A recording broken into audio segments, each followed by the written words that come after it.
ব্রাহ্মণদের গোড়ামি নিয়ম। আজ থেকে বেশ কিছুদিন আগে, তখন মহাপ্রভু আসেন, 546 বছর আগেকার ঘটনা বলছি। যেমন ছিল তর্কালঙ্কা, চপাল গোপাল, রত্নলঙ্কা, এরা বড় বড় পণ্ডিত ছিল, কিন্তু এদের গোড়ামিটা ছিল 100 ভাগ বেশি। কিন্তু অদ্বৈত বলেছিল, আমি এই 100 ভাগ গোড়ামিদের জব্দ করতে গেলে তাহলে আমাদের রক্তে মাংসে গড়া ভগবানকে ডাকতে হবে। কারণ যে ভগবান মারামারি করতে পারবে, যে ভগবান আমাদের মতো হাত পা নাড়তে পারবে, যে ভগবান ছুটতে পারবে, ছোটাতে পারবে, সেই রক্তে মাংসে গড়া ভগবান চাই। ওই পাথরের বিগ্রহ দাঁড়িয়ে আছে, ও ভগবানের দিয়ে কাজ নেই। আপনি আমারে বলে দিন গুরুদেব, আমি সচল ভগবান কোথায় পাবো? রক্তে মাংসে গড়া। বৈষ্ণব সমাজে চূড়ামণি বলেছিল, ভগবান তো আসবে বলেছে, তবে বাবা এখন নয়, যেদিন ধ্বংস হবে সেদিনে আসবে। বলে তদ্রূপ ওই দিনের অপেক্ষা করতে গেলে আমরা তো শেষ হয়ে যাব, আমাদের আগে আসতে হবে, ভগবান আগে লাগবে, আগে নিয়ে আসতে হবে। বলুন আমি কি করব? তা গুরুদেব যুক্তি দিল, ভগবানকে যদি তোমার তার ডেটের আসার আগে প্রয়োজন হয়, কি করতে হবে? মনে করুন আপনার ব্যাংকে টাকা ঢোকার টাইম হলো 20 তারিখ, আপনার 10 তারিখে দরকার, তার মানে আপনাকে ছুটতে হবে ব্যাংকে, যে ম্যানেজার সাহেব আমার টাকাটা একটু তাড়াতাড়ি দিন, আমার মেয়ের বিয়ে আছে। এটা তো নিয়ম, যেহেতু ওর ডেটের আগে লাগছে আপনার। বলছে দেখো, সেই যখন তোমার ডেটের আগে লাগবে, তাহলে তুমি এক কাজ করো, ইমিডিয়েটলি একটা চিঠি লিখে নিমন্ত্রণ করে দাও। এখনকার দিনে তো ফোন এসেছে, হ্যালো কলেই সব গেল, কিন্তু তখন তো চিঠি লিখতে গেলে একটা ইংল্যান্ড খাম কিনতে হতো 75 পয়সা। আমাদের লাইফে কিনেছি 35 পয়সা থেকে শুরু করে আস্তে আস্তে বাড়তে বাড়তে 75 পয়সা হলো। ওতে চিঠি লেখা হলো লিপ টাচ, এই ঠোঁটের একটু বুলিয়ে দিয়ে ঠোঁটেতে ঘষে নিয়ে চেপে দিলে এটা যেত। একটা বক্সে কোথায় মানুষ নেই, কিচ্ছু নেই, গাছের গায়ে ঝোলানো আছে বাক্স, তাতে ফেলে দিয়ে চলে এলাম। ওইটা পৌঁছাতে 15-16 দিন সময় লেগেছে। তা বলো আমি কিসে চিঠি লিখবো ভগবানের? কাগজ কোথায় পাবো এই মুহূর্তে? বলছে কাগজে চিঠি লিখলে ভগবান চিঠি খুলবে না। সবাই জেনে রাখুন এই কথাটা, মানে ভগবানকে চিঠি লিখতে গেলে, কাগজে চিঠি লিখলে ভগবান পড়া তো দূরের কথা, হাত দিয়ে ছুঁয়ে দেখবে না। এই ভগবানকে চিঠি লিখতে গেলে একটা পাতায় চিঠি লিখতে হয়, পাতা। বলছে কি পাতা? বলে যে পাতা দেখবে কুল পাতার আকার নিয়েছে, কুল পাতার আকার যে পাতা দেখবে, তা কুল পাতার মধ্যে কোন পাতা ভগবান ভালোবাসে বলুন তো দেখি? বাহ! এই জন্য দেখবেন তুলসী পাতা ছাড়া ভগবান কৃষ্ণ পূজা হয় না। বলছে তুলসী পাতা নয় নিলাম, যে কালি দিয়ে লিখবো, কালিটা কোথায় পাবো? বলছে কালি আবার কি? শ্বেত চন্দন আছে? বলছে হ্যাঁ। বলছে ভগবানের চিঠি লেখার কালি হলো শ্বেত চন্দন। সবাইকে বলছি মা, যাদের ঘরে কৃষ্ণ পূজা হয়, গোবিন্দ পূজা হয়, তারা তুলসী পত্র আর শ্বেত চন্দন ছাড়া কিছু আর দেবেন না। বলছে প্রত্যেক দিন শ্বেত চন্দন তুলবে, শ্বেত চন্দন শিলেতে বাড়বে, তুলসী পাতা ছিঁড়বে, শ্বেত চন্দন মাখাবে, আর শ্বেত চন্দন মাখিয়ে গঙ্গার জলে হা গৌর বলে ভাসিয়ে দেবে। যেদিন তোমার গুরু নয়নের প্রেম বিকাশ ঘটবে, সেদিন দেখবে ভগবান ওখান থেকে নেমে তোমাদের কাছে আসছে।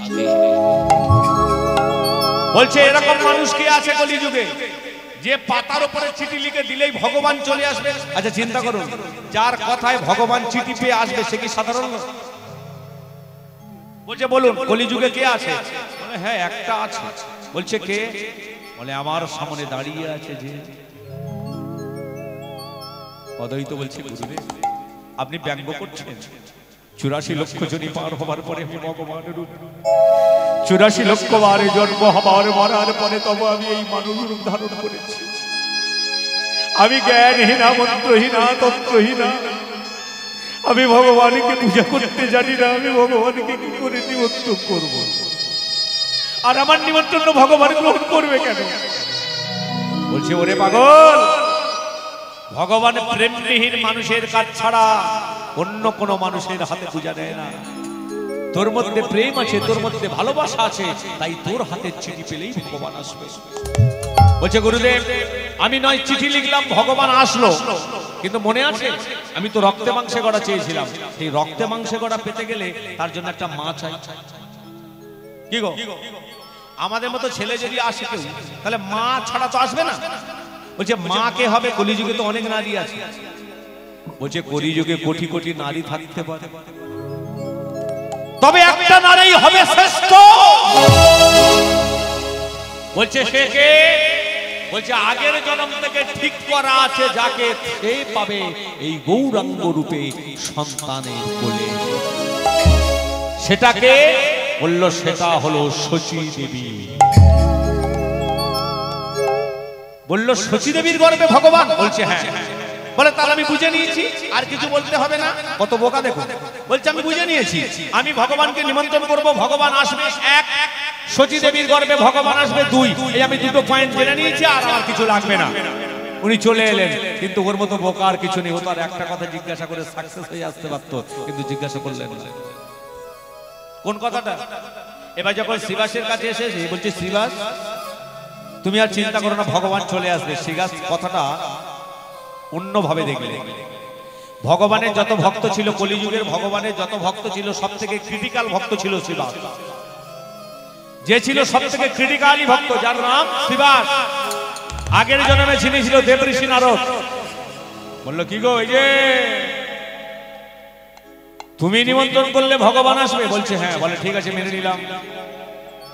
শচী দেবীর গর্ভে ভগবান আসবে? বলে হ্যাঁ, এটাও মেনে নিলাম। 3 নম্বর প্রশ্নের উত্তর দাও দেখি তো অদ্বৈত। বলছে কি? মনে করো শচী দেবীর গর্ভে ভগবান আসবে, সঠিক। শচী দেবীর যদি 15-16টা ছেলে হয়, কোনটা ভগবান সেটা কি জেনেছো? স্বাভাবিক, এটা যুক্তির কথা। শচীর গর্ভে ভগবান মেনে নেওয়া গেল। শচী দেবীর যদি 15-16টা ছেলে হয়, তাহলে সবাই তো আর ভগবান হতে পারে না, ভগবান তো একজন। গুরুদেব কি বলেছে যে বড় ছেলে, মেজ ছেলে, সেজ, আর তারপরে কোন ছেলেটা ভগবান তোমাকে কি ট্রেডমার্ক করে দিয়েছে? বলছে না, তা দেয়নি। তাহলে বুঝবে কি করে ভগবান কোনটা? শচী দেবী যদি 15-16টা ছেলে প্রসব করে, তার মধ্যে ভগবান কোনটা তুমি বুঝবে কি করে? বলছে চিন্তা করো না, আমার নাম অদ্বৈত। শচী দেবীর 15-16টা কেন? কৌরবদের মধ্যে যদি 100 পুত্র হয়, ওই 100 পুত্রের মধ্যে আমি বের করে নেবো ভগবান কোন ছেলেটা হতে পারে বা কোন ছেলেটা ভগবান। বলছে কি করে? বলছে শচী দেবী যতবার প্রসব করে সন্তানকে কোনো কর্মরত হবার আগে মাটিতে নামায়, আমি সেই সন্তানকে পরীক্ষা করার জন্য সদ্যজাতক শিশুর গলাতে পা তুলে দিয়ে চেপে ধরবো। যদি ভগবান হয় বেঁচে যাবে, আর ভগবান যদি না হয়, বলো হরি হরি হরি। প্রশ্ন সুন্দর, কত সুন্দর প্রশ্ন দেখুন। আচ্ছা, আমাদের গৌরাঙ্গ মহাপ্রভু ক নাম্বার সন্তান ছিল মায়েরা? বাহ, তাহলে গৌরাঙ্গ যদি 8 নাম্বার হয়, ওর পিছনে কজন ছিল? 7 জন। কি বর্তমান সব বেঁচে আছে? বেঁচে ছিল একজনের সংবাদ আপনারা জানেন, তার নাম হলো বিশ্বরূপ। ওই বিশ্বরূপ পর্যন্ত লোক বেশি জানে। চৈতন্য মহাপ্রভু আর বিশ্বরূপ, এই দুটো নাম বেশি জানে। তাহলে এই দুটো নাম বাদ দিলে 8 নাম্বারের থেকে কত নাম্বার পড়ে থাকে? 6 নাম্বার। এই 6 নাম্বারটা কে ছিল? এই 6টা মেয়ে ছেলে ছিল না বেটা ছেলে ছিল? কে ছিল? দিদি মেয়ে ছিল। বলছি কোনটা? বলছি, এখনো ছাড়িনি, প্রসঙ্গটা থেকে আমি বেরিয়ে যাইনি। যখনই 6টা কন্যা সন্তান প্রসব হলো, অদ্বৈতাচার্য চিন্তা করছে প্রথম কন্যা সন্তান যখন আবির্ভাব হয়, মনে মনে চিন্তা করছে তুমি ভগবান কিনা আমি জানি না, তবে আমি কর্তব্য পালন করার জন্য আমাকে গলাতে পা তুলে দিতে হবে। একটা একটা করে 6খানা কন্যা সন্তানকে অদ্বৈত পায়ের চাপে মেরে দিলে।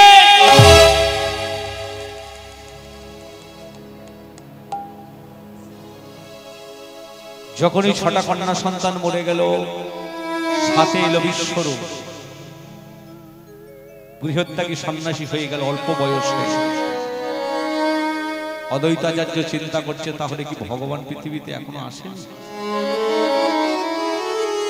যে তুলসী পত্রতে আমি ভগবানের আহ্বান চিঠি লিখেছিলাম,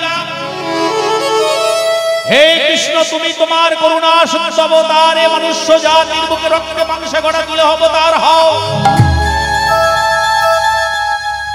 16 নাম 32 অক্ষর 64 প্রকার রস তার মধ্যে মিলন বিরহের সৃষ্টি করে প্রত্যেকটা ভক্তের হৃদ মনের কৃষ্ণ নামের রস বিরাজ করিয়ে দাও। তাহলে আমি ভগবান কি করে চিনবো, ভগবান কি করে বুঝবো এটা ভগবান? শচীদেবীর শেষ সন্তান হলো নিমাই। নিমাই যখন প্রসব হলো, শচীদেবী 6খানা কন্যা সন্তানকে হারিয়ে মনে মনে চিন্তা করছে, নিমাইকে আমি আর মাটিতে নামাবো না। যদি আমি নিমাইকে মাটিতে নামাই তাহলে 6টা মেয়েকে যেভাবে গলায় পা তুলে মেরেছে এই নিমাইকেও মেরে দেবে। তাই নিমাইকে সবসময় বুকের মধ্যে ধরে রাখে। আর আমার ভগবান ওই মায়ের কোলে আছে বটে, তবু চিন্তা করছে, মা তুমি আমার কোলে থেকে নামাতে চাইছেন আমার গলায় পা দেবার ভয়ে। তবে একটা কথা জেনে রেখো, আমি তো তোমার কোলে থাকার জন্য পৃথিবীতে আসেনি। তুমি যদি আমার মাটিতে নামাও, অদ্বৈতাচার্য গলায় পাটা দেবে কি করে, আর কি করে বা পরিচয় হবে আমি ভক্তের ভগবান? তাই শচীদেবীর কোলে নিমাই থাকতে থাকতে কোনো এক সময় মায়ের কোলে এত অত্যাচার শুরু করে দিয়েছে, মা ক্রোধিত হয়ে গিয়ে নিমাইকে মাটিতে নামিয়ে দিয়েছে। অদ্বৈতাচার্য দেখলেন নিমাই মাটিতে গড়াগড়ি খাচ্ছে। ছুটতে ছুটতে ছুটতে ছুটতে উনি আসছে। কেন আসছে? নিমাইয়ের গলায় পা তুলে দেবে বলে। নিমাই চিন্তা করলেন আমার গলাতে পা তুলে দেওয়ার জন্য অদ্বৈত ছুটতে ছুটতে আসছে। অদ্বৈতর কষ্ট হচ্ছে, বরং আমি একটু হামা দিয়ে অদ্বৈতের চরণের কাছে যদি যাই আমার অদ্বৈতের একটু কষ্টটা কম হবে। তাই ভগবানও হামা দিতে দিতে অদ্বৈতের দিকে চলেছে, আর অদ্বৈত ছুটতে ছুটতে আসছে। যখন কাছাকাছি এসে গেল, ডান পাটা তুলে নিয়ে গলায় দেবে,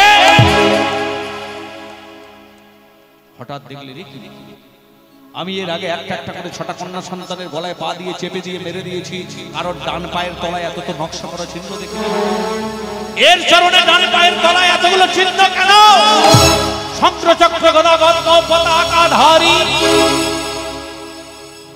কোলে করে তুলে নিয়েছে। নিমাই, আমি জানতে পেরেছি এতদিন পরে আমার স্বপ্নে দেখা ঈশান নেমে এসেছে, যার প্রেমে শান্তিপুর ডুবুডুবু নদে ভেসে যায়, যার স্পর্শে যমুনা আলো উজান বয়। তুমি কি সেই আমার ভক্তের ভগবান? তুমি কি কৃষ্ণ এসেছো প্রভু? মায়ের দিকে তাকিয়ে দেখলে সচিমা। শচীদেবী মনে মনে ভাবছে নিমাইয়ের গলায় পা উঠে গেছে, নিমাই মারা গেছে, তাই আর নিজের চোখে সন্তানের মরণ দেখবেন না বলে নিজের নয়নটা মুদিত করে দাঁড়িয়ে আছে, যাতে না নিজের সন্তানের মৃত্যুটা দেখতে হয়। অদ্বৈতাচার্য নিমাইকে নিয়ে শচীমায়ের কাছে গিয়ে বলছে, মা নয়নটা খোলো, দেখো দেখো নিমাইকে মারতে পারেনি, দেখো চোখটা খোলো না। শচীদেবী চোখ খুলে দেখছে নিমাই অদ্বৈতাচার্যের কোলে। অদ্বৈত, তুমি নিমাইকে মারতে পারলে না কেন? কেন 6টা কন্যা সন্তান মারলে এর বেলা বেড়ে গেল? বলছে, মা গো, কাকে মারবো বলো? যে মালিক আমার 60 বছর আগে তার কোম্পানিতে জয়েন করিয়েছে, আমি কি সেই মালিককে মারতে পারি? তার মানে বলছে, হ্যাঁ মা, চৈতন্য মহাপ্রভু আসার 60 বছর আগে এই প্রভু তো আমাকে পৃথিবীতে পাঠিয়েছে, তাই তো আমি এসেছি।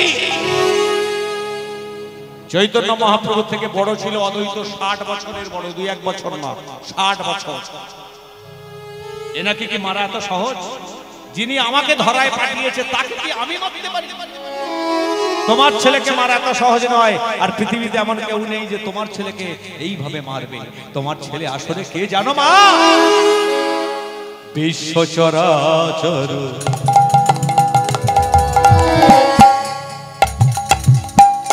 বিশ্ব চরাচর মাঝে, বিশ্ব চরাচর মাঝে। এই বিশ্ব চরাচর মাঝে, বিশ্ব চরাচর মাঝে তুমি বিনা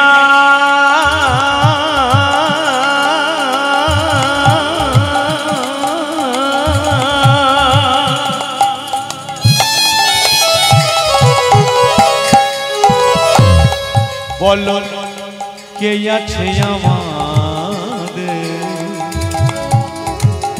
বিশ্ব চরাচর মাঝে,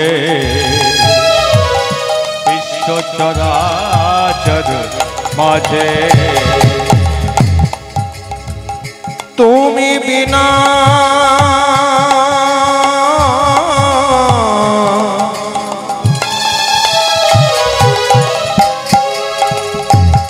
বলো কে আছে আমাদের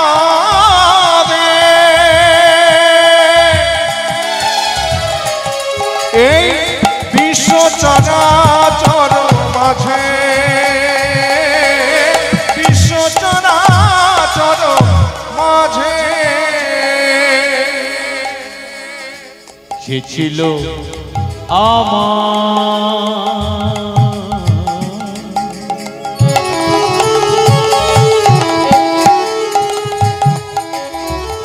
সুখে দুঃখে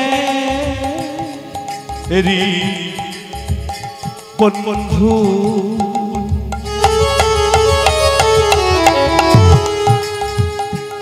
সে হলো আমার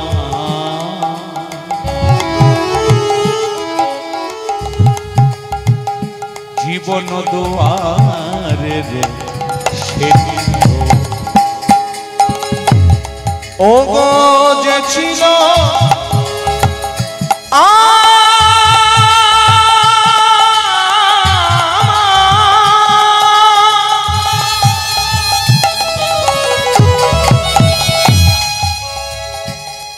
ও গো দুঃখ সুখে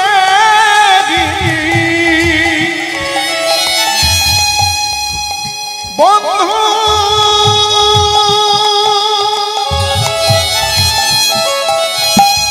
সে হলো আমার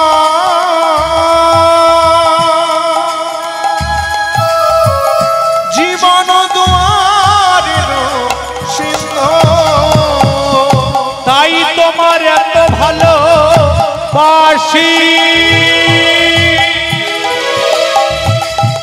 আমি, তাই তোমার এত ভালোবাসি আমি, তাই তোমার এত ভালোবাসি বিশ্ব চরাচর মাঝে, বিশ্ব চরাচর মাঝে নিমাই রে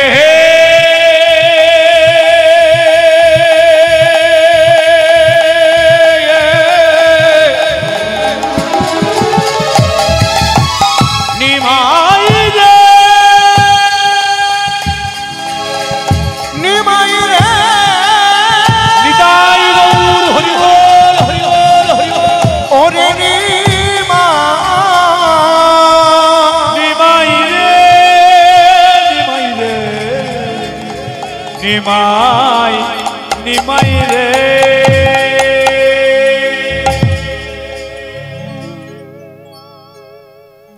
শচীদেবীর কোলে নিমাইকে তুলে দিয়ে বললেন, মা একটা কথা বলে যায়, অনেকদিন পরে 7টা সন্তান হারানোর পরে একটা সন্তানকে কোলে পেয়েছো বলে এই সন্তানের মায়ায়, সন্তানের ভালোবাসায় যেন তুমি ভগবানকে ভুলে যেও না মা। তবে তোমার এই নিমাই দেখবে কলিযুগে একদিন সকল নবদ্বীপবাসী কেন সারা পৃথিবীর মানুষের নয়নের মণি হয়ে থাকবে। হে নিমাই, তুমি আমার থেকে 60 বছরের ছোট। 60 তুমি আমার থেকে 60 বছরের ছোট, তোমার থেকে 60 বছরের বড় আমি। তবু আমি তোমার চরণে একটাই মিনতি জানাবো, প্রভু কলির পাপী তাপীকে উদ্ধার করো, সবাইকে কৃষ্ণ চরণে মতিগতি দিও, সবাইকে কৃষ্ণ চরণ আশ্রিত করিয়ে দিও। আর কলিযুগের মহা ঔষধি হরিনাম মঞ্চে সবাইকে দীক্ষা দিও। আমি বলেছিলাম না যে আপনাদের জয়নগরের মাহাত্ম্য অনেকটা বিশাল। যে মহাপ্রভু সচী মায়ের গর্ভে বাংলায় 890 সাল ফাল্গুন মাসের পূর্ণিমা তিথি বারে বৃহস্পতিবার, বাংলা ছিল 22 তারিখ। আজ পর্যন্ত হিসাব করলে দেখা যায় 546 বছর আগে গৌরাঙ্গ মহাপ্রভু পৃথিবীতে এসেছিল। গৌরাঙ্গ মহাপ্রভু মোট বেঁচে ছিল কত বছর জানেন? 48 বছর। 24 বছর ছিল ওনার নবদ্বীপ লীলা, আর 24 বছর ছিল বৃন্দাবন লীলা। তার মধ্যে কালের গতিতে পুরীতে গেলেন আর ফিরলেন না। যখন ওনার 24 বছর বয়স ছিল, নবদ্বীপ লীলা করছে, হঠাৎ উনি রাত্রে স্বপ্ন পেলেন বৃন্দাবনে নিকুঞ্জ মন্দিরে সুন্দর মদন মোহন ডাকছে, নিমাই। ভোরের বেলা উঠে মাকে বলে উনি বৃন্দাবনে গেলেন। সর্বভৌম রামানন্দ, গোবিন্দ ঘোষ অনেক ভক্তকে সঙ্গে গিয়ে দেখলেন মন্দির আছে, বিগ্রহ নেই।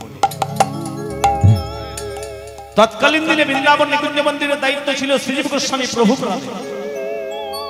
শ্রীজীব প্রভু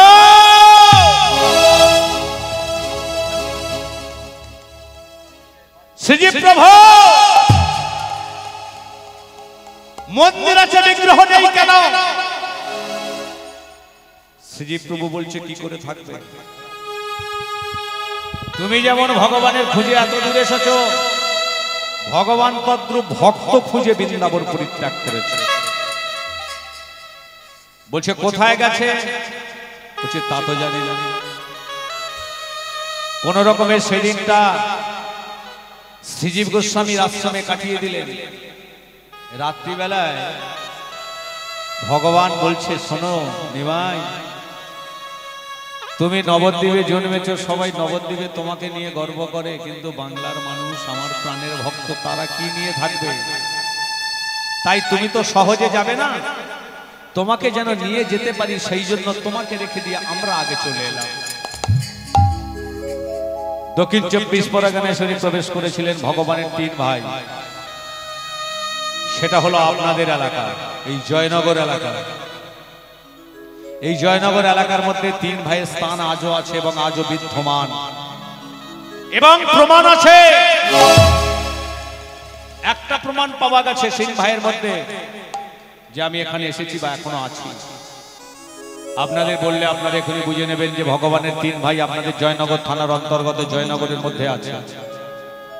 একটা ভাই আছে দুর্গাপুর, একটা ভাই আছে গঞ্জের বাজার, আর একটা ভাই আছে বনমালীপুর, আপনাদের ঠিক কাছাকাছি। দুর্গাপুর পেট্রোল পাম্পে ঢোকার আগে দেখবেন, বারাসাতের দিক থেকে যখন আসবে দুর্গাপুর বাজার ঢুকতে, ডান দিকে দেখবেন একটা পুকুর, পুকুরের ওপারে যে মন্দির দেখবেন সাদা কালারের মন্দিরটা, ওখানে একটা ভাই ধরা পড়লেন। আর একটা ভাই যার নাম হলো শ্যামসুন্দর, উনি ধরা পড়লেন দুর্গাপুর। আর একটা দাদা ধরা পড়লেন কোথায়? যেটা সত্যজিৎ নার্সিংহোমের আগে ডান দিকে রাধা বল্লভ। আর একটা ভাই ধরা পড়লেন কোথায়? মদনমোহন, সেটা হলো এই জয়নগর থানার অন্তর্গত বনমালীপুর। দেখে আসবেন, কথা মিলিয়ে নেবেন। তাই চৈতন্য মহাপ্রভু হরিনাম সংকীর্তন করতে করতে দক্ষিণ 24 পরগনায় প্রথম উপস্থিত হলেন দুর্গাপুর। দুর্গাপুর আসার আগে অনেক বাধার সৃষ্টি হয়, খোলও ভেঙে গেল। দুর্গাপুরে ঢোকার আগে খোল ভেঙে এলো। জায়গাটার নাম আপনারা বললে এখনই বুঝে নেবেন। শাসনে গেছেন, শাসন কীর্তনখোলা শ্মশান, বড় শ্মশান। আজও সেখানে লেখা আছে মৃদঙ্গ ভাঙা, খোল ভাঙা, কীর্তনখোলা। যে নামটা আছে কীর্তনখোলা বলে, ওখানে মৃদঙ্গ ভাঙা হয়েছিল। ওখান থেকে মহাপ্রভু হরিনাম করতে করতে স্নান করেছিলেন যে ঘাটে, যে ঘাটটা এখনো মেলা হয়, মাঘ মাসে মেলা হয়। সেখানকার অনেক দীক্ষিত হয়তো আপনাদের এখানে থাকবেন, যে জায়গাটার নাম হলো মহাপ্রভু তলা। ওখান থেকে হাঁটতে হাঁটতে দুর্গাপুরে এসে শ্যামসুন্দরকে আরাধনা করলেন। শ্যামসুন্দরকে আরাধনা করে তারপরে এলেন গঞ্জের বাজারে রাধাবল্লভের তলায় রাধাবল্লভকে স্মরণ করে অবশেষে যে বনমালীপুর মদন মোহনকে দর্শন করে হরিনাম সংকীর্তন করতে করতে সোজা রাত ধরলেন হুগলি নয়, কুলপি রোড। যে জায়গাটা আজও বিদ্যমান, কোনোদিন লোকের খাওয়া দাওয়া বন্ধ হয়ে যায় কিন্তু মরি পোড়ানো বন্ধ হয় না। কোন জায়গা? বিষ্ণুপুর শ্মশানঘাট। ওখানে বিষ্ণু আরাধনা করে উনি হাঁটতে শুরু করলেন। রেল লাইনটা পার হলেন যে জায়গাটা এখন সবাই জানে, অনেকে বলে যোগীবাটি, অনেকে বলে সংশোধনা। ওই যোগীবাটিতে হরিনাম সংকীর্তন প্রচার করে উনি হাঁটতে হাঁটতে 4 কিলোমিটার গেলেন রায়দিঘি রোড, যেখানে 4 কিলোমিটার ঘুরে গিয়ে মনে মনে চিন্তা করছে, আমি যে কলিযুগে এত পদক্ষেপ করলাম এদের জন্য, আগত কলিযুগের মানুষ বুঝবে কি করে যে আমি এসেছি। তার জন্য নিজে প্রমাণও দিলেন, প্রমাণও রেখে গেলেন। যেখানে প্রমাণ রেখে গেছিল সেখানে মেলা এখনো চলছে, সেই মেলাটা এখনো চলছে। ঠিক মেলা আর আমার বাড়ি 4টে বাড়ি ডিফারেন্স। মহাপ্রভু কি করলেন? সবাইয়ের চোখে প্রমাণ দেবে বলে নিজের দুখানা পাদুকা খুলে গেলেন, খড়মের চিহ্ন পাদুকা। যেখানে মেলা হয় অন্নমণিমা নামে, অন্নমণির মেলা এখনো চলছে, এখনো চলছে। এই সকালে আমি গিয়েছিলাম, তবে অনেক দোকান চলে গেছে, অনেক দোকান আছে। মহাপ্রভু ওখানে দোকানা খড়ম চিহ্ন রেখে দিয়ে ওখান থেকে হাঁটতে হাঁটতে রায়দিঘি রুট কিন্তু ছাড়লেন না। আর একটা জায়গায় গিয়ে রাধারানীকে ডেকেছিলেন, যে জায়গাটা এখন সবাই জানে। এই নন্দার মেলা হবে চৈত্র মাসে, যেখানে হয় অনেকে জানে শ্রীমতী গঙ্গা শ্মশান ঘাট, অনেকে বলে চক্রতীর্থ মহাশ্মশান। মহাপ্রভু ওখানে হরিনাম সংকীর্তন করতে করতে বাম দিকে প্রবেশ করলে যে গ্রাম, এখন সেই গ্রামে মুসলিমদের রাজত্ব, যে গ্রামটার নাম হলো খাড়ির ঘাট। ওখান থেকে তখন নৌকা চলাচল করত। মহাপ্রভু ওই যে নৌকায় উঠে চলে গেলেন, আর কোনদিন দক্ষিণে পদধূলিত দিলেন না। আর আপনাদের এখানকার জমিদার জানত, মহাপ্রভু যখন এসেছে, কৃপা যখন পড়েছে তার চরণের ধুলো, তাহলে এই জায়গাটা তীর্থস্থান ছাড়া কিছু হতে পারে না। যখন উনি বৃন্দাবনে গেলেন তখন গিয়ে দেখলেন ঔরঙ্গজেবের অত্যাচারে মদন গোপাল জিউর মন্দির ধ্বংস করে দিয়েছে। শ্রীজীব গোস্বামী বারান্দায় বসে বসে খাচ্ছে মদন। আর কি তোমার কোনদিন বিগ্রহ স্থাপন করতে পারবো না? আর এই মন্দির কি কোনদিন আমি স্থাপন করতে পারবো না? ঠিক সেই সময় আপনাদের এখানকার জমিদার, আজ থেকে 546 বছর আগে তিনি যার জমিদারি ছিল, আপনাদের নামটা বললে অনেকে হয়তো বুঝবেন, অনেকে সাবিকে লোক এখানে আছে, অনেকে গ্রন্থেও পেয়েছে। তখনকার দিনে আপনাদের এখানকার জমিদারি চালাচ্ছিল একজন, যার নাম ছিল নন্দকুমার বসু মহারাজ। এই নন্দকুমার বসু মহারাজ শ্রীজীব গোস্বামীকে প্রশ্ন করেছিলেন, কাঁদছো কেন? ভগবান তো আমাকে ডেকে নিয়ে এসেছে, বলো আমি কত অর্থ দিলে এখানে মদন মোহন জিউর মন্দির প্রতিষ্ঠা করা যাবে? শ্রীজীব গোস্বামী বলেছিল, তুমি হে কে বাবা? বলছে, আমি হলাম অনাথ এক ভিখারি। চিন্তা করুন, যার হাজার হাজার বিঘে সম্পত্তির মালিক যিনি জমিদার, তিনি বলছে আমি অনাথ এক ভিখারি। তুমি যদি ভিখারি হও এতগুলো টাকা দেবে কোথা থেকে? বলছে, আমি অর্থের ভিখারি নই, আমি কৃষ্ণ প্রেমের ভিখারি। তাই তুমি যদি আমার কৃষ্ণ প্রেম দাও, তোমার মন্দিরে যত টাকা খরচা হবে আমি আমার রাজ ভান্ডার থেকে সমস্ত কিছু বহন করব। তবে শর্ত থাকবে একটা, আমি আর কোনোদিন আমার দেশে জয়নগরে ফিরে যাব না। তোমার এই মন্দিরের এক কোণে আমাকে স্থান দিতে হবে, বাকি জীবনটা আমি এখানে কাটিয়ে দেবো। তাই দিয়েছিল। যদি কোনোদিন বৃন্দাবনে যান দেখবেন নিকুঞ্জ মন্দিরের পাশে একটা নিপলেট লেখা আছে, যার নাম হলো নন্দকুমার বসুরাজের অর্থ ব্যয় করে বিগ্রহ মন্দির স্থাপন হয়েছে। তাহলে আপনারা কোথাকার মানুষ বুঝতে পারছেন? আপনাদের এখানকার মানুষের নাম এখনো বৃন্দাবনে, যেখানে মহাপ্রভু তিনটে দেবতাকে স্থাপন দেখে গেছে আপনাদের জয়নগর থানার মধ্যে, দুর্গাপুর পেট্রোল পাম্প, শ্যামসুন্দর, মদনমোহন আর রাধাবল্লভ, একজন দুর্গাপুর, একজন বনমালীপুর, একজন গঞ্জের বাজার। তা আপনাদের খুব নিকট, কাছাকাছি তো ভগবানের বাস, তাহলে আপনাদের এখানে তো ভক্ত অবশ্যই হওয়া দরকার, তাই না? আজকে সেই চৈতন্য মহাপ্রভু সকল ভক্তগণকে সঙ্গে নিয়ে সুরধনির তীর ধরে চলেছে। তাই সুরধনির তীর ধরে যাচ্ছে, একটু ঘুরে দাঁড়া, বক্সটা ঘোরা।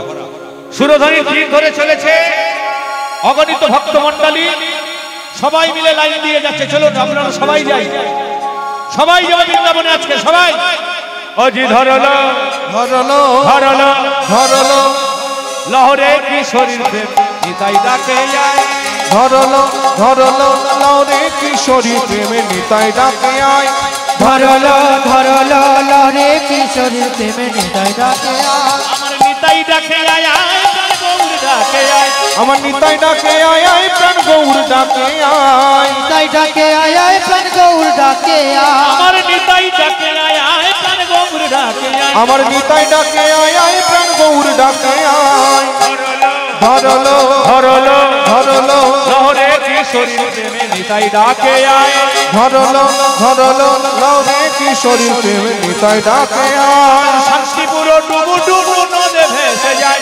আমার শান্তিপুর ডুবু ডুবু নদে ভেসে যায়। শান্তিপুর ডোবো ডোবো নদে ভেসে যায়। দেখো ডাল ভাঙিয়া ফুল পড়িল লাগলো গোরার গায়ে। আমার ডাল ভাঙিয়া ফুল পড়িল লাগলো গোড়ার গায়। ডাল ভাঙিয়া ফুল পড়িল লাগলো গোড়ার গায়। আমার ডাল ভাঙিয়া ফুল পড়িল লাগলো গোড়ার গায়। ডাল ভাঙিয়া ফুল পড়িল লাগলো গোড়ার গায়। ধরলো ধরলো ধরলো ধরলো লহরে কিশোরীর প্রেমে নিতাই ডাকে আয়।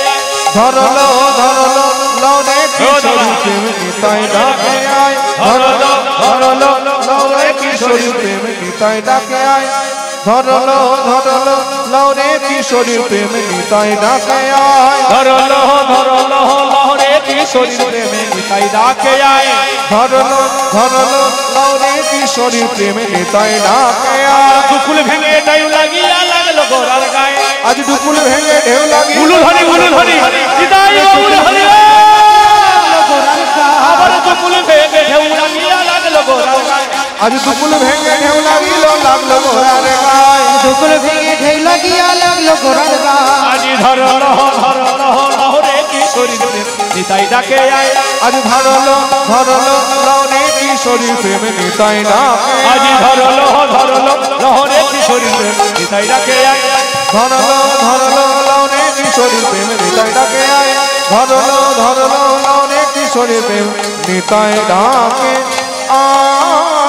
চৈতন্য মহাপ্রভু কি, চৈতন্য মহাপ্রভু কি, চৈতন্য মহাপ্রভু কি। মহাপ্রভু কত চালাক দেখুন। উনি তো একা এসেছে, একা আসতে পারতেন, কিন্তু না, একা আসেননি। চিন্তা করলো কলিযুগে দিয়ে ভরসা নেই। অন্যান্য যুগে দিয়ে বিশ্বাস করা যায়, ভরসা করা যায়, কলির মানুষের দিয়ে ভরসা নেই। আর সত্যি তাই। কেন? তিনটে যুগের মানুষ যারা যেভাবে ভগবানকে বিশ্বাস করত, এই কলিযুগের মানুষ কিন্তু ভগবানকে সেইভাবে বিশ্বাস করেন না। কেন? চোখের পাতা ফেলতে এদের যতটা সময় লাগে, 4 ভাগের 1 ভাগ সময় লাগে না নিজের মতকে চেঞ্জ করতে। তাই মহাপ্রভু চিন্তা করলেন, আমি যদি একা যাই, কলির মানুষের চাপে যদি আমাকে কোনো ক্ষতি করে দেয়, মেরে দেয়। কেন? প্রতিপক্ষ তো থাকে প্রত্যেকটাই যুগে, শত্রুপক্ষ থাকবেই। তাই শত্রুদের হাত থেকে বাঁচার জন্য উনি 4 জন বডিগার্ডকে সঙ্গে নিয়েছিলেন। তবে 4 জন বডিগার্ডকে নিয়ে কিন্তু মহাপ্রভু একটা ভালো কাজ করে গেছে। কি কাজ? এই 4 জন যদি না বডিগার্ড মহাপ্রভু নিয়ে আসতো, তাহলে কলিযুগে আর হরিবাসর হতো না। আচ্ছা বলুন তো, এই হরিবাসরটা কার জন্য হয়েছে? কোন ঠাকুরের জন্য? নারায়ণ। বাহ! তাহলে চিন্তা করুন, যে নারায়ণের জন্য হরিবাসর করে না, রামের জন্য হরিবাসর করে না, কৃষ্ণের জন্য হরিবাসর করে না, হরিবাসর কার জন্য? বাংলা মায়ের সন্তান, বাংলার সন্তান, আপনাদের মতো রক্তে মারা বংশে, রক্তে মারা গর্ভে, মায়েদের গর্ভে জন্মানো সন্তান, যে কিনা কলির সচল ভগবান।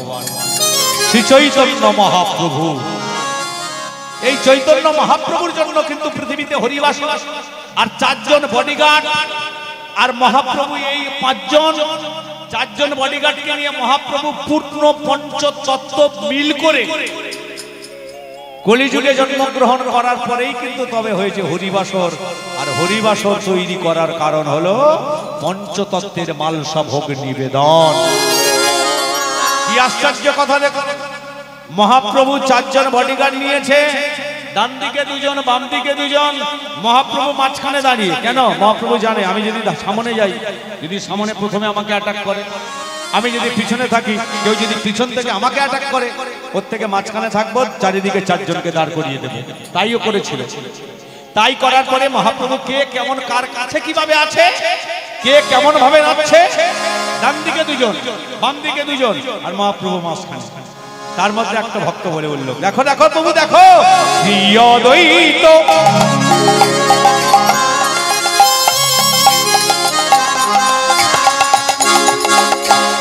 আমার নিত্যানন্দ।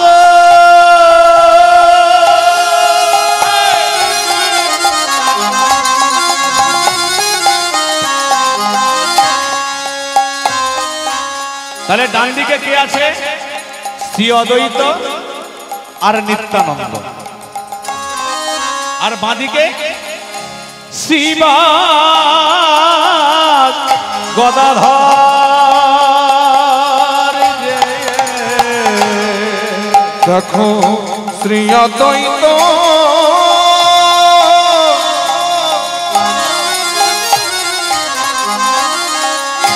নিত্যানন্দ,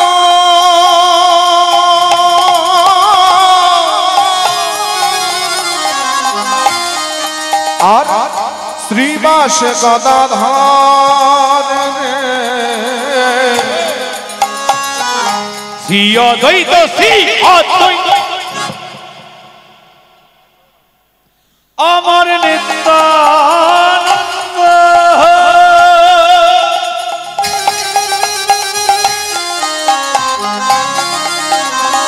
বামে শ্রীবাস গদাধর।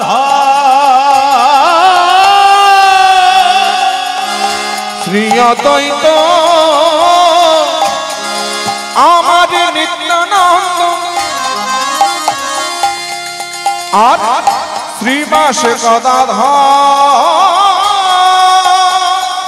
সবার মাঝে নাচে আমার গৌরাঙ্গ সুন্দর। আর সবার মাঝে নাচে আমার গৌরাঙ্গ সুন্দর। ওই না সবার মাঝে নাচে আমার গৌরাঙ্গ সুন্দর। ওই না সবার মাঝে নাচে আমার গৌরাঙ্গ সুন্দর। আমার গৌর হরি নাচিছে, গৌর হরি নাচিছে, আমার গৌর হরি নাচিছে, গৌর হরি নাচিছে। আমার ভক্ত গণ আজ সঙ্গে কোঠে, আমার গৌর হরি নাচিছে, ভক্ত গণ সঙ্গে কোঠে, আমার গৌর হরি নাচিছে, আজ ভক্তগণ সঙ্গে কবি। আর গৌর হরি নাচিছে, মুখে বলাই বলাই আজ বলাই বলে, গৌর হরি নাচিছে, ভাই নিতাইকে সঙ্গে কোঠে, গৌর হরি নাচিছে, মুখে কৃষ্ণ কৃষ্ণ কৃষ্ণ বলে, গৌর হরি নাচিছে, আমার ভাই নিতাইকে সঙ্গে কোঠে, গৌর হরি নাচিছে, ওরে কৃষ্ণ কৃষ্ণ কৃষ্ণ নিতাই গৌর হরি নাচিছে, মুখে হরি হরি হরি বলে, গৌর হরি নাচিছে, আমার গৌর হরি নাচিছে। নিতাই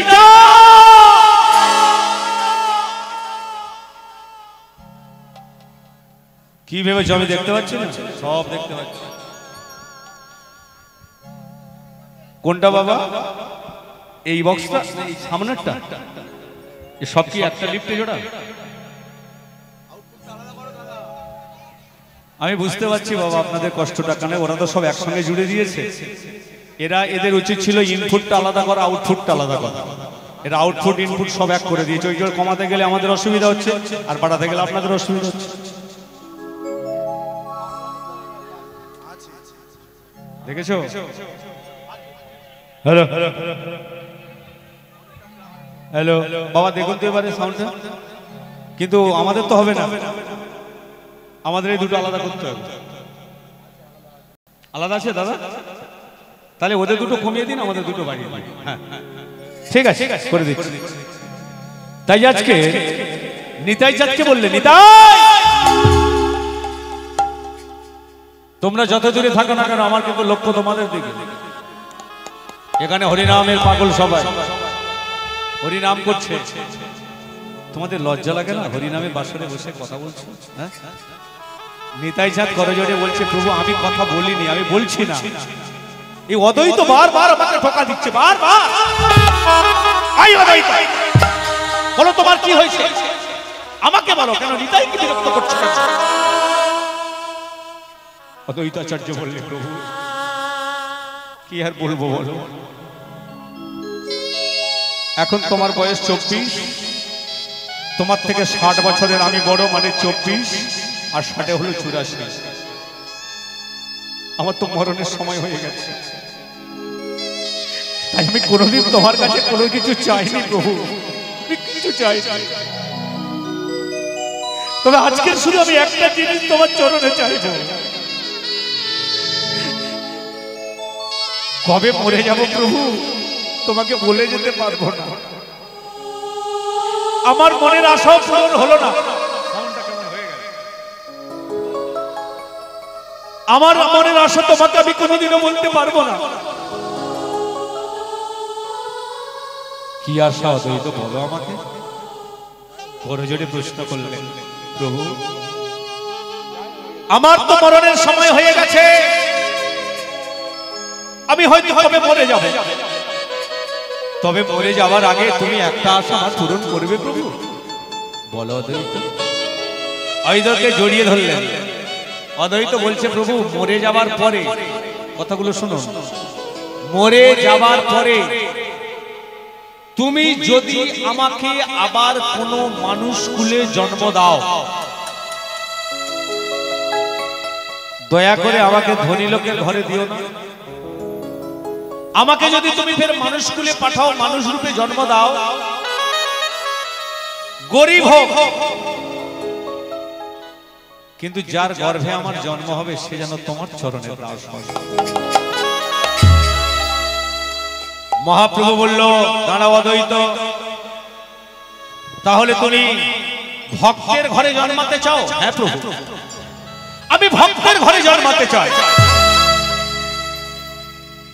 বলছে, তাহলে তুমি এক কাজ করো, দক্ষিণ 24 পরগনায় চলে যাও, সেখানে আমার বড় বড় ভক্ত আছে। যেই বলেছে দক্ষিণ 24 পরগনায় যাও, অদ্বৈতাচার্য চুপ চুপ চুপ, না তুমি আমাকে পূবে পাঠাও যাব, পশ্চিমে পাঠাও যাব, উত্তরে পাঠাও যাব, দয়া করে দক্ষিণে আমাকে পাঠিও। মহাপ্রভু চিন্তা করে বললেন, তাহলে তুমি কি বোঝাতে চাইছো? তুমি তো একটু আগে বললে আমার ভক্তের ঘরে পাঠাও, ভক্ত জায়গায় পাঠাও। তাহলে দক্ষিণ 24 পরগনায় তুমি যেতে চাইছো না, তার মানে আমার দক্ষিণ 24 পরগনায় কি কোনো ভক্ত নেই বা ওরা ভক্ত হতে পারে না, তাই বলছো? অদ্বৈত বলছে, প্রভু তোমার কথার প্যাঁচ আমিও বুঝি না। তুমি জানো না ঠাকুর, আমি কেন দক্ষিণ 24 পরগনায় যেতে চাইছি না, তুমি বুঝতে পারছো না? বলছে না। বলে, আচ্ছা তুমি তো বলেছিলে একদিন আমাদের যে বাবা মা যদি পাশাপাশি দাঁড়িয়ে থাকে, ছেলে যদি কোনো শুভ কর্মে যায়, সেই ছেলে বাবা মাকে প্রণাম করে তবে যায়। বলে, হ্যাঁ বলেছিলাম। আচ্ছা তুমি এটাও বলেছিলে যে বাবার চরণে আগে প্রণাম করে হাত না ধুয়ে সেই ছেলে যদি মায়ের চরণে হাত দিয়ে প্রণাম করে, ছেলে হয়ে মাকে নরকে পাঠায়। বলে, হ্যাঁ বলেছিলাম। বলে, তাহলে প্রভু তুমি চিন্তা করো, আস্তে, তাহলে তুমি চিন্তা করো প্রভু, মায়ের পায়ে বাবার পায়ে হাত দিয়ে প্রণাম করে হাত না ধুয়ে যেমন মায়ের পায়ে প্রণাম করলে মাকে নরকে পাঠানো হয়, তদ্রূপ তুমি আমাকে দক্ষিণ 24 পরগনায় যেতে বলছো? তুমি তো নিজে দক্ষিণ 24 পরগনায় পাদক্ষেপ করেছো, এই এই জায়গায় ঘুরেছো, তোমার চরণের ধুলি তো ওই সব জায়গায় পড়েছে। আর আমি যদি দক্ষিণ 24 পরগনায় জন্ম নিই, আর সেখানে যদি আমি ভুলবশত তুমি যেখানে চরণ দেখেছো সেখানে যদি আমার চরণ পড়ে যায়, তাহলে আমার তো পাপ হবে প্রভু। তাই তুমি দয়া করে আমার দক্ষিণ 24 পরগনায় জন্ম দিও না, আমাকে অন্য কোথাও জন্ম দাও। তাই মহাপ্রভু বললেন 2 নম্বর কারণ ছিল তোমার, তুমি নিজে বলেছিলে আমি ধনী ঘরে জন্ম নেব না, গরিবের ঘরে জন্ম হোক। বেশ, আমি তোমাকে একটা সুন্দর জায়গায় পাঠাবো। কোথায়? দক্ষিণ 24 পরগনা জেলা শেষ করে মহাপ্রভু মেদিনীপুর জেলায় প্রবেশ করে মেদিনীপুর জেলাও শেষ করলেন, পৌঁছালেন কোথা? উড়িষ্যা রাজ্য। উড়িষ্যা রাজ্যের মধ্যে সবথেকে বেশি গরিব গ্রাম, যার নাম ছিল ধারেন্দ্রনগর গ্রাম। গরিব গ্রামের মধ্যে সবথেকে যে বেশি গরিব, একে গরিব এলাকা, আবার সেই এলাকার মধ্যে যে বেশি গরিব তার ঘরে অদ্বৈতকে জন্ম দিচ্ছে। যে লীলাটার নাম অদ্বৈতের পূর্ণ জন্ম। অদ্বৈতের পূর্ণ জন্ম মানে 3 নম্বর জন্ম। প্রথমে মহাদেবের, তারপরে অদ্বৈতাচার্য, এবারে আসছে ভক্ত রূপে উড়িষ্যা রাজ্যে ধারেন্দ্রনগর গ্রামে দরিদ্র পরিবারের গর্ভে। তাই ওনার যাওয়া দেখে পদকর্তা পদ রচনা করলেন। কেমন করে?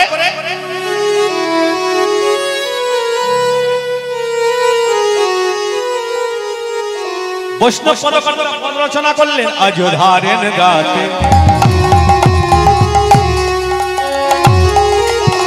জনমানিলা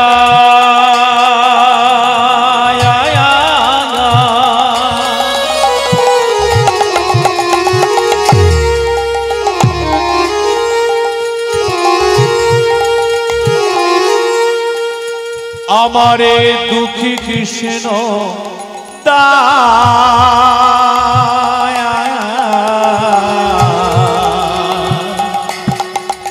অজ ধারেন দাতে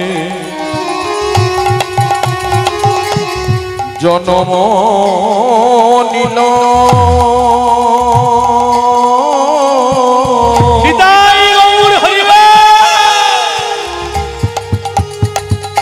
দুঃখী কৃষ্ণ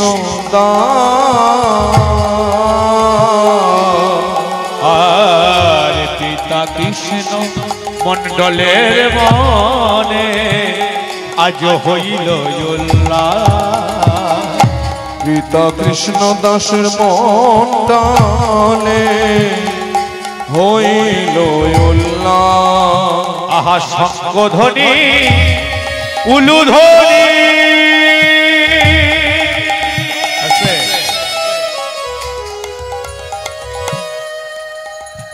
এতক্ষণ পরে বোঝা গেল, তাই না? আমার বাবারা তো অল্প, মায়েদের সংখ্যা বেশি, তাই একটু সবাই মিলে ভোলানাথের জন্ম হচ্ছে। চিন্তা করুন, যার উপোস আপনারা আর 2-3 দিন পরে আছে, 13 তারিখ, যার উপলক্ষে আপনারা সারাদিন উপোস থাকবেন, তার জন্ম বলে কথা। শঙ্খধ্বনি উলুধ্বনি। আরো জোরে আমার গোরা রে গোরা, আমার গোরা রে গোরা রে গোরা রে গোরা রে গোরা রে। শঙ্খধ্বনি উলুধ্বনি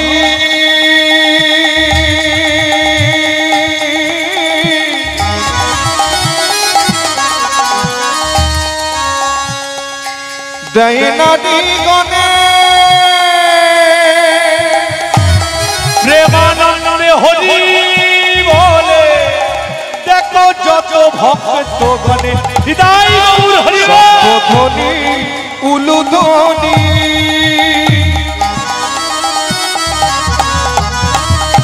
দৈনাদি গণে প্রেমান হরি বলে যত ভক্তগণে, তাদের আনন্দ আর ধরে না রে, আনন্দ আর ধরে না রে, আনন্দ আর ধরে না রে, আনন্দ আর ধরে না রে, নারী সংশোধনী করে, আনন্দ আর ধরে না রে, নারী সংশোধনী করে, আনন্দ আর ধরে না রে, সন্তানের চাঁদ বদন হেরে, আনন্দ আর ধরে না রে, কৃষ্ণ কৃষ্ণ কৃষ্ণ বলে, আনন্দ আর ধরে না রে, হরে কৃষ্ণ কৃষ্ণ বিদায় গৌর হরি ধরে না রে, কৃষ্ণ কৃষ্ণ কৃষ্ণ বলে, আরে আনন্দ আর ধরে না রে, আনন্দ আর ধরে না রে। তাহলে বোঝা গেল গ্রামটা কি বললাম, কোন গ্রামে জন্মগ্রহণ করলো উড়িষ্যার মধ্যে? বাহ, হরেন্দ্রনগর। বাবার নামটা কি বললাম? কি মন্ডল বললাম? কৃষ্ণ মন্ডল। যে মায়ের গর্ভে ভোলানাথ এসেছে সেই মাটা কত শুদ্ধ জানেন? সবই কলিযুগে, মানে আপনাদের মতো রক্তে মাংসে গড়া মা। সেই মাটা হলো দুরিকা। বাবা হলো কৃষ্ণ মন্ডল, মা হলো দুরিকা, রাজ্য হলো উড়িষ্যা, গ্রাম হলো ধারেন্দ্রা নগর। তাই দুরিকা সুতিকা গৃহে থেকে চিৎকার করছে, স্বামী স্বামী দেখে যাও। সুতিকা গৃহের কাছাকাছি এসে স্বামী বলছে, দুরিকা তোমার লজ্জা নেই? যেখানে মায়েদের সন্তান প্রসব করানো হয় যেই ঘরে, সে ঘরে কোনো বেটা ছেলে যেতে আছে? তুমি আমাকে ডাকছো ঘরের মধ্যে থেকে? দুরিকা বলছে, আমি তোমাকে ডাকছি অন্য কারণে, তোমাকে ঘরের ভিতরে আসতে বলছি না, তুমি জানালার কাছে এসো, গবাক্ষের কাছে এসো। গবাক্ষে এসো, গবাক্ষ। গবাক্ষ মানে কি? ব্রজবলি মৈথিলি ভাষায়, আমরা বাংলা ভাষায় যেটা বলি ঘরের জানালা, ব্রজবলি মৈথিলি ভাষা বলা হয় গবাক্ষ। আরে গবাক্ষের কাছে আসো। গবাক্ষের কাছে যেই স্বামী গেছে, গবাক্ষের মধ্যে থেকে হাতটা বের করে দিয়েছে। ও স্বামী দাও, তাড়াতাড়ি দাও। জানালার পার থেকে হাতটা টিপে ধরেছে স্বামী। কি চাইছো তুমি? আমি তো বুঝতে পারছি না, কি দেবো বলো? বলে, বা তুমি জানো না তুমি বাবা হয়েছো? বলে, হ্যাঁ সে শুনতে পেলাম সন্তানের কন্দনের ধ্বনি। কেন সন্তান প্রসব বলে আশেপাশে যারা থাকে তারা জানতে পারে, একটাই কারণে, চিৎকারের আওয়াজ। আমি জেনেছি, আমি শুনেছি। তা হাতটা দিয়ে কি চাইছো? বলছে, জানো স্বামী, এই বাংলার দুনিয়ায় প্রত্যেকটা হিন্দুর ঘরে ঘরে প্রত্যেকটা মা আমাদের সবার মনে একটা আশা, একটা ভরসা, তারা সন্তানের প্রসবে কালে যেন তাদের বদনে মধু দিতে পারে। তাই আমি মা হয়ে সন্তানের কন্দনে কেমন এসে দিব? স্বামী, তুমি আমার হাতে একটু মধু এনে দাও, আমি সন্তানের বদনে।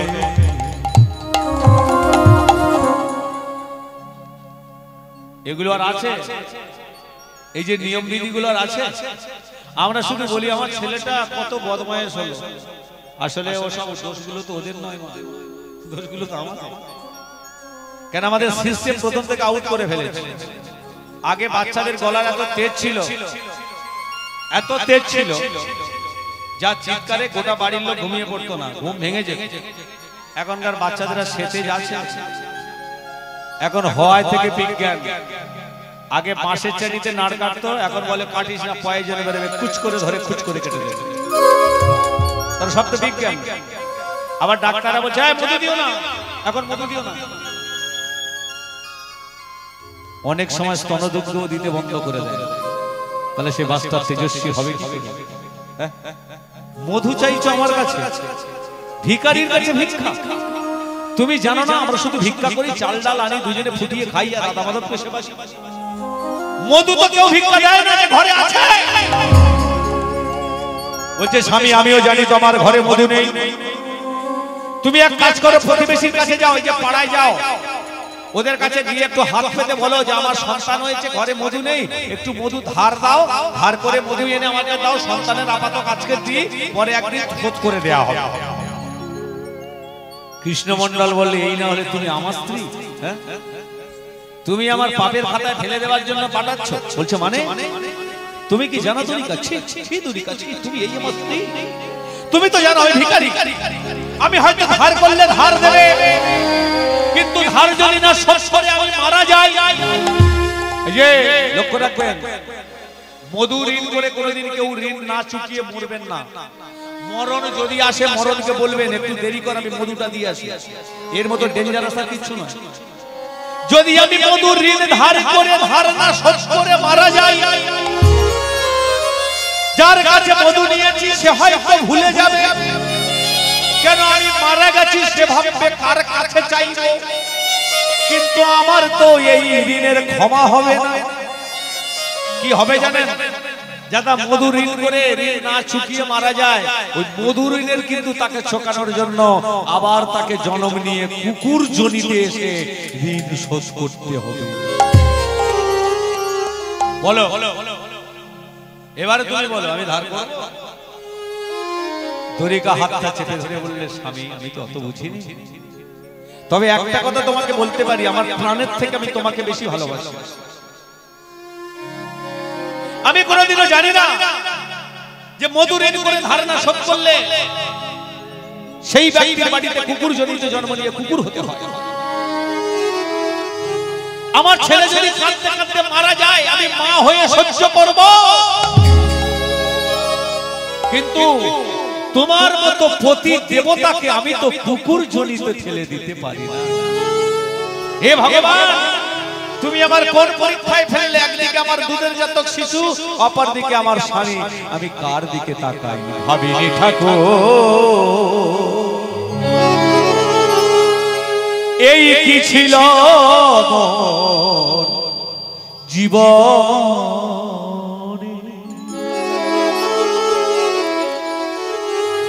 যা কিছু ছিল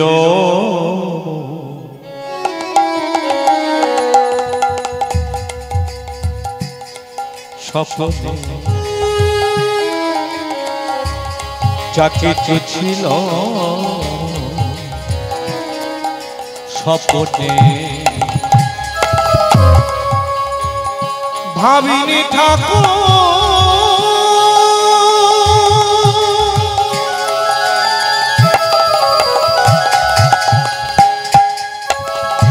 এই কি ছিল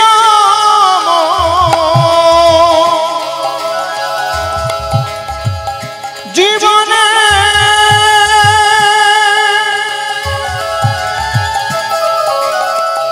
যা কিছু ছিল স্বপ্নে, যা কিছু ছিল স্বপ্নে, ভাবিনি ঠাকুর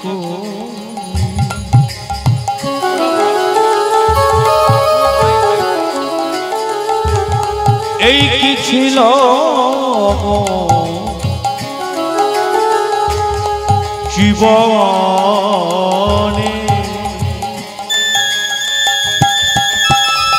যা কিছু ছিল স্বপ্নে, যা কিছু ছিল স্বপ্নে, ও গো ভাবিনি ঠাকুর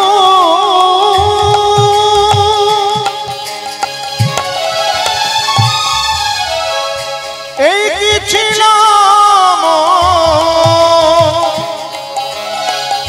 জীবনে, যা কিছু ছিল স্বপ্নে, যা কিছু ছিল স্বপ্নে, দুঃখ তোমারি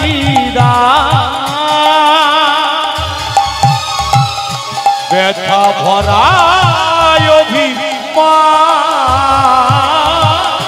ও গো ঠাকুর গো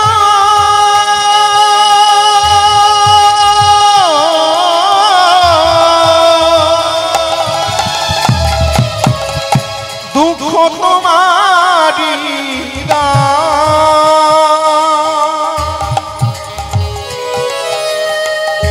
ব্যথা ভরায় অভিমান, ভাবিনি ঠাকুর এই কি ছিল মোর জীবনে, যা কিছু ছিল মোর স্বপ্নে, যা কিছু ছিল মোর স্বপ্নে।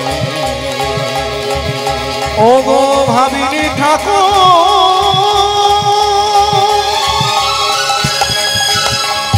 এই কি ছিল জীবনে,